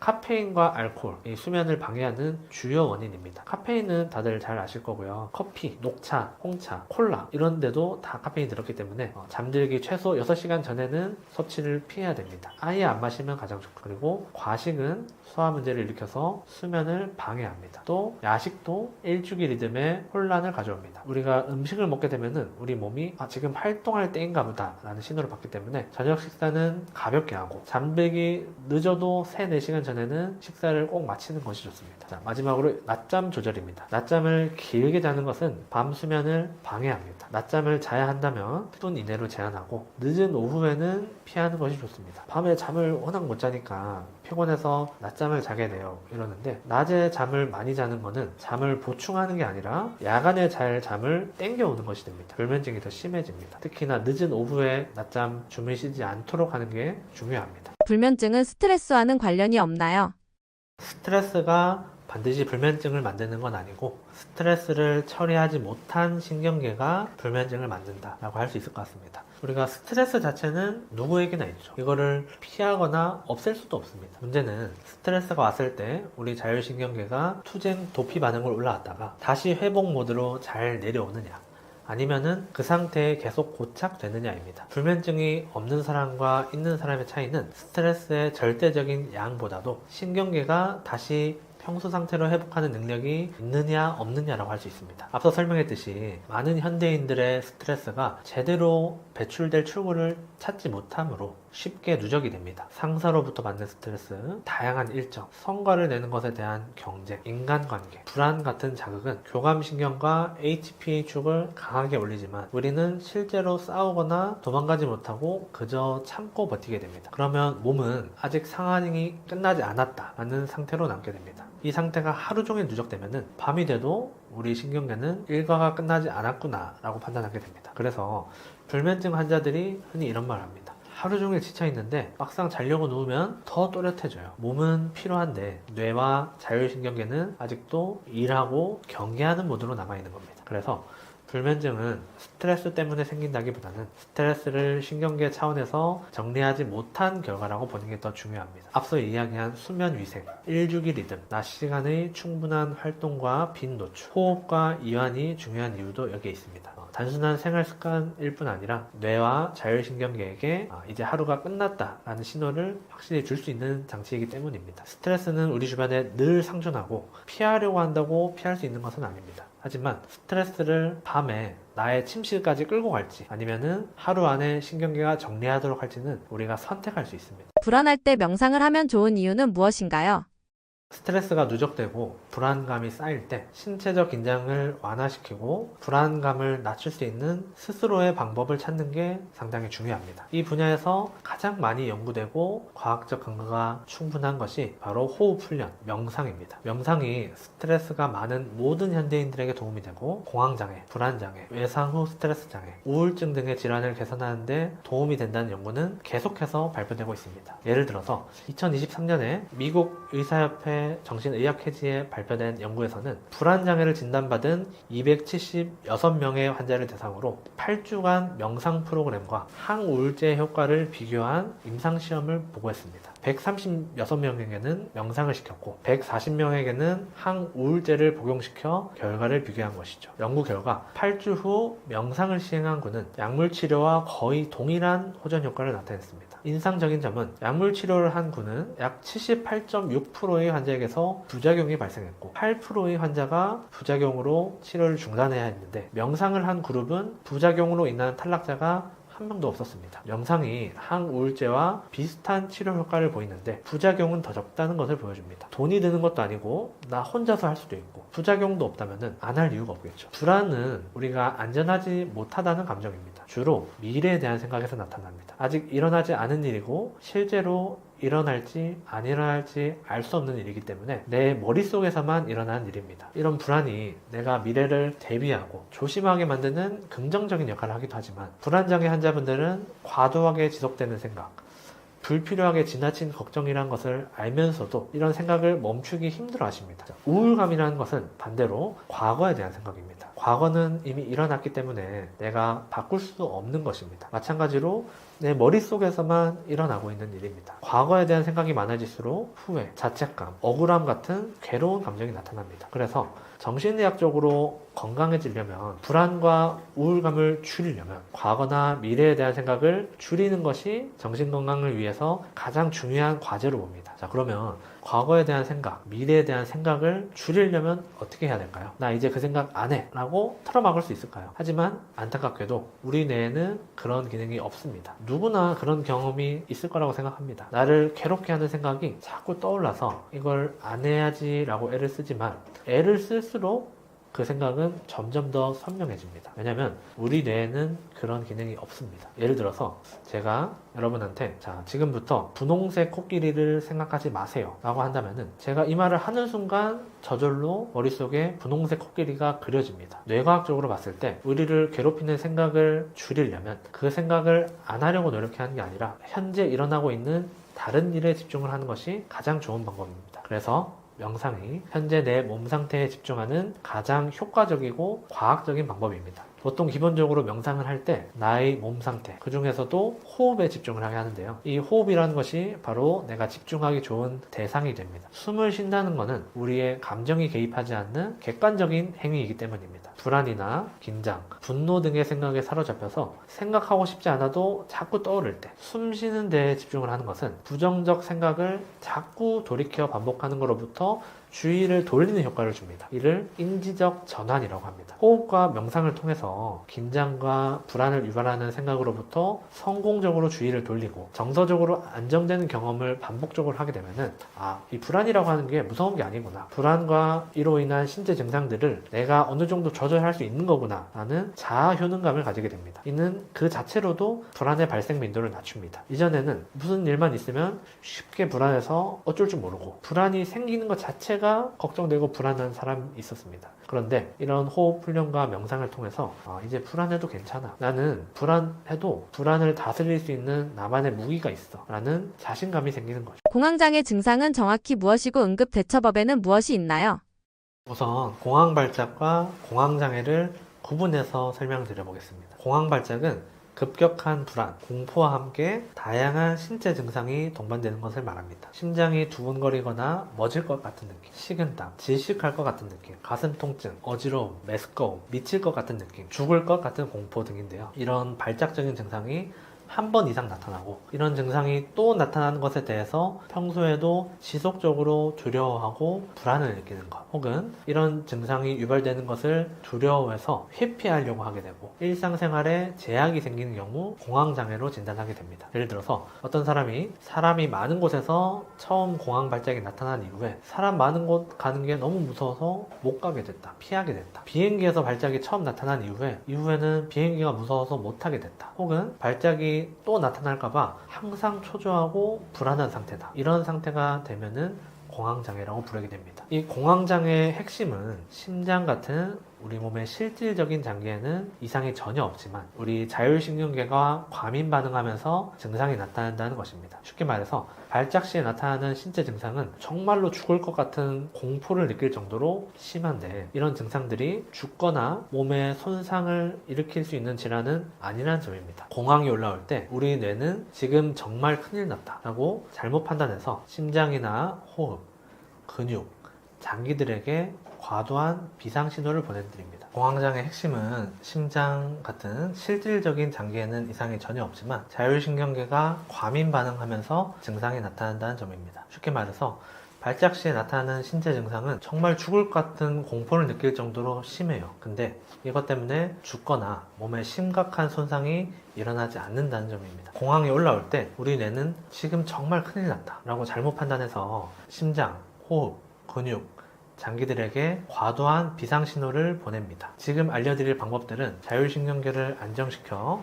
이런 비상신호를 줄이고 지금 안전하다 라는 정보를 다시 보내주는 방법들입니다. 첫 번째는 5, 4, 3, 2, 1 감각 접지 기법이라고 합니다. 공황이 올라올 때 주변을 천천히 둘러보면서 눈으로 보이는 사물 5가지를 입으로 말해보거나 아니면 마음속으로 세어봐도 괜찮습니다. 하얀 벽이 보이네, 파란색 컵이 보이네, 검은색 의자가 보인다, 창문도 보이고 시계도 보인다. 이렇게 5가지를 세면서 눈에 보이는 거를 찾아서 말해보는 거예요. 그 다음에 내 손이나 몸으로 느낄 수 있는 촉감 4가지를 한번 찾아봅니다. 지금 의자에 엉덩이가 닿아 있는 느낌이 있고 바닥에 발바닥이 닿아 있고 이렇게 내가 책상을 만질 수가 있고 내 머리카락을 이렇게 만질 수 있어. 4가지 촉감을 찾아봅니다. 그 다음으로 귀에 들리는 소리 3가지를 찾아봅니다. 저기 멀리서 차 소리가 들리고 사람들 말소리가 들리고 히터 소리가 들린다. 그 다음으로 코에 맡을 수 있는 냄새 2가지, 실내에서 나는 방향제 냄새라든지 옷에서 나는 섬유유연제 냄새. 그 다음으로 입으로 느껴지는 맛 1가지, 입 안에 느껴지는 침의 맛,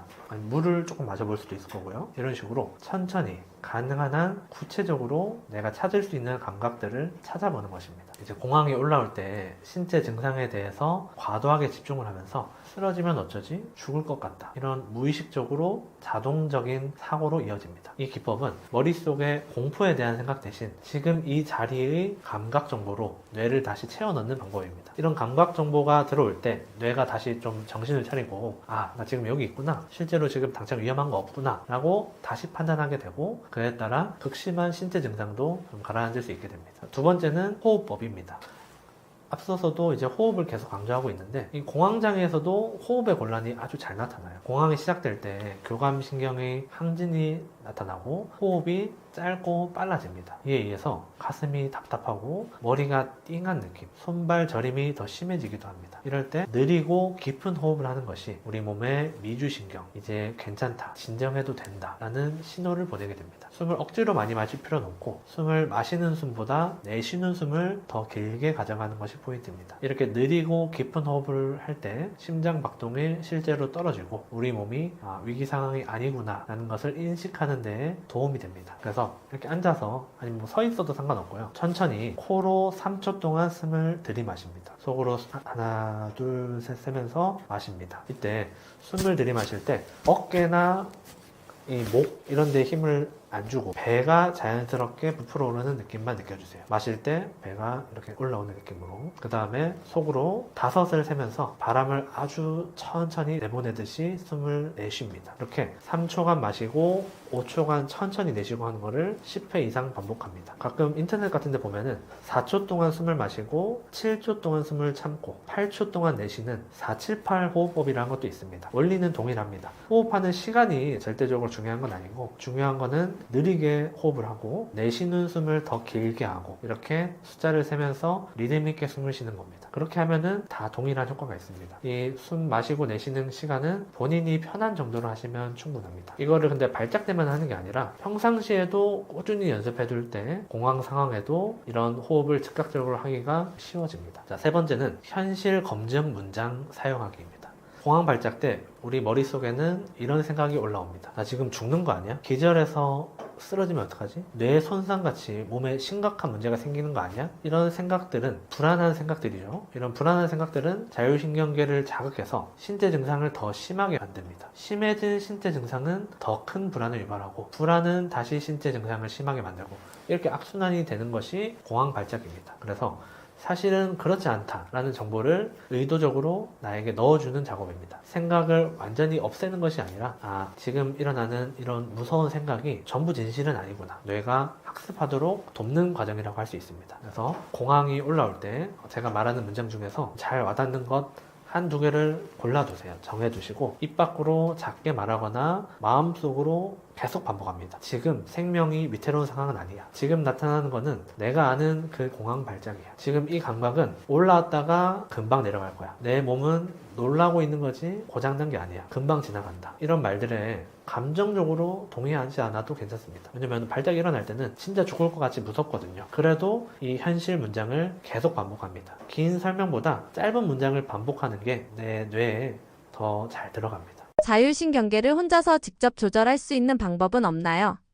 앞서서 자율신경계는 자동 조종 장치와 같아서 저절로 조절을 해야지 되고 내 의지대로 조절하는 게 불가능하다고 설명드렸습니다. 근데 누적된 스트레스와 피로 등이 원인이 돼서 이런 조절 능력이 떨어지면 스트레스에 대한 적응 능력이 약해진다고 했고요. 만약 이렇게 스트레스에 항상 예민하고 자율신경계가 과민해서 너무 힘든 환자분이라면 이런 생각을 한번 해볼 수 있을 것입니다. 내가 내 자율신경계를 마음대로 조정할 수 있는 스위치가 있으면 좋겠다. 그런데 놀랍게도 그런 스위치가 있습니다. 제가 계속 강조를 하고 있는 호흡을 통한 자율신경계의 조절입니다. 이제 호흡이란 게 재밌어요. 왜냐면은 자율신경계에 의해서 자동적으로 조절되기도 하지만 체성신경계를 통해서 내가 의도적으로 조절할 수도 있는 양면적인 특성을 가지고 있기 때문입니다. 우리가 화가 나거나 불안하거나 초조할 때 같이 감정적인 동요가 있으면은 교감신경이 작용해서 우리가 의도하지 않아도 호흡이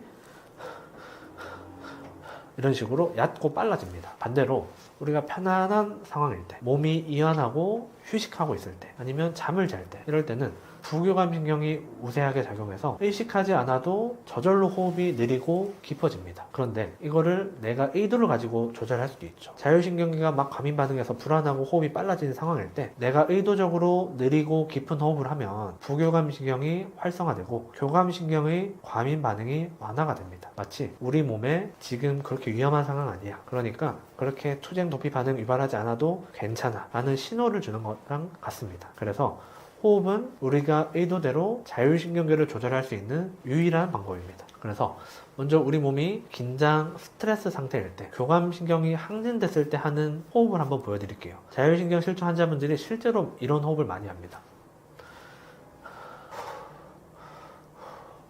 아우 답답해요. 이렇게 호흡이 짧고 얕아집니다. 숨을 자꾸 들이마시려고 하게 되고 깊게 들이마시지 않는 느낌이 드니까 자꾸 가슴이 답답한 느낌이 느껴집니다. 호흡을 할 때 목과 어깨 근육이 과도하게 활성돼서 어깨가 들썩입니다.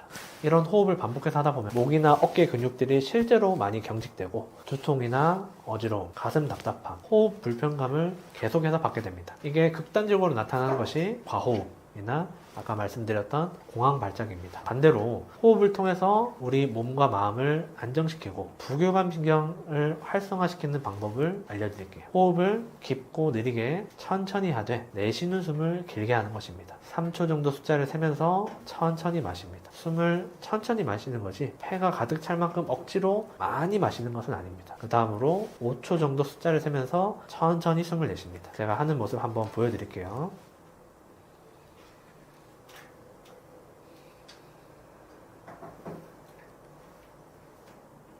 네, 이렇게 몸에 편안하게 힘을 뺀 상태에서 해야 됩니다. 몸이 잘 이완할 수 있는 환경에서 하는 것이 좋습니다. 그 다음으로 마시는 숨보다 내쉬는 숨을 길게 합니다. 그리고 숨을 들이마실 때 배가 앞으로 나오고 숨을 내쉴 때 배가 들어가는 것을 의식하면서 합니다. 이제 숨 쉴 때 주된 역할을 하는 게 횡격막인데 이 횡격막을 충분히 이용해서 하는 호흡이고 이런 거를 복식호흡 또는 횡격막 호흡이라고 부릅니다.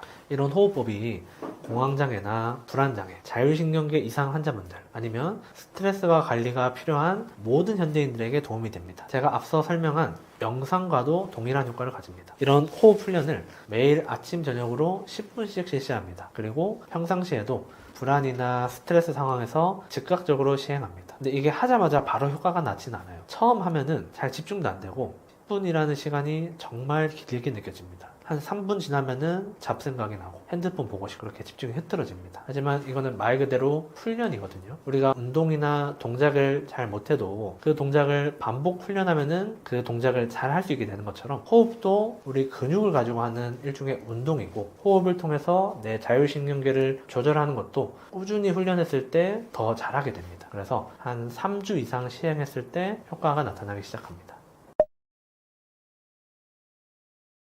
나름대로 많은 내용을 준비해서 전달해 드리려고 했는데 도움이 됐을지 모르겠습니다. 이 영상을 보고 계신 분들은 대부분 몸과 마음의 괴로움으로 힘든 시간을 보내신 분들이 많을 것 같습니다. 자율신경계 이상이라고 하는 게 증상도 굉장히 다양하고 원인을 파악하기까지도 많은 시간을 소요하고 그래서 답답한 마음을 가지고 계신 분들이 많을 것 같아요. 근데 제가 이런 분들에게 꼭 강조하고 싶은 거는 현재 겪고 있는 고통은 절대 원인이 없거나 실체가 불분명한 게 아니다. 자율신경계라는 명확한 시스템이 이상을 보여서 나타나는 증상이고 명확한 원인이 있기 때문에 개선도 충분히 가능하다. 이 점을 기억하셨으면 좋겠습니다. 그리고 환자분들이 항상 하는 말이 너무 괴롭고 왜 나한테만 이런 증상이 생겼는지 모르겠어요. 이런 말씀 많이 하시는데 이런 불편함을 겪고 계시기 때문에 어떻게 보면은 제가 지금 말씀드린 것과 같이 수면이나 식사나 스트레스를 관리하는 방법이나 이런 것들을 하나하나 돌아보실 수 있는 기회라고 생각을 해요. 자율신경계가 우리 몸에서 일종의 경보장치 역할을 한다고 했는데 지금 내 몸이 이렇게 괴롭다고 외치는 것은 그동안 내 몸을 너무 안 돌봐왔다. 내가 내 스스로를 너무 돌보지 않아서 내 몸이 SOS 신호를 보낸다고 생각하면 좋을 것 같아요. 그래서 이번 기회에 이렇게 스스로를 돌보고 이런 생활 습관 하나하나를 점검한다면은